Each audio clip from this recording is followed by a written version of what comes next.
SN news बातमीपत्र सर्वात आधी आपल्यापर्यंत पोहोचण्यासाठी आमच्या यूट्यूब चॅनलला लाईक करा, सबस्क्राईब करा, शेअर करा आणि हो, बेल आयकॉनला प्रेस करायला विसरू नका।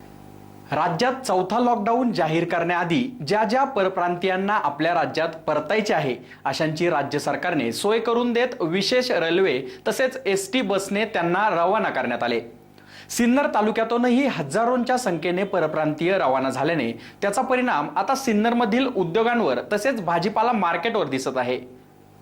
सिन्नर शहरातील आडव्या फाटा भागात भरणाऱ्या भाजी बाजारात एरवी पाय ठेवायला जागा मिळत नव्हती। त्यात शनिवार व रविवार तर गर्दीचे उच्चांक गाठत होते। त्याचे कारणही तसेच होते। औद्योगिक वसाहतीस शनिवारी सुट्टी असल्या कारणाने असंख्य परप्रांतीय मजूर आठवडे बाजार करण्यास शनिवार व रविवार शहरात गर्दी करत होते।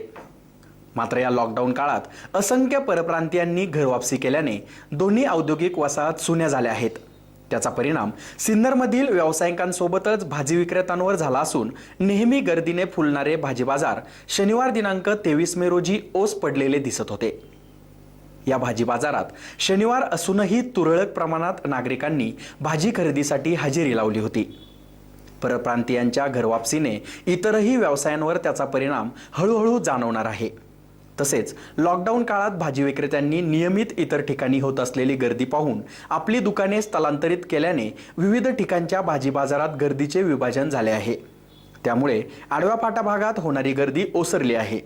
एसएन न्यूजसाठी प्रशांत सोनवणेसह अक्षय गायकवाड।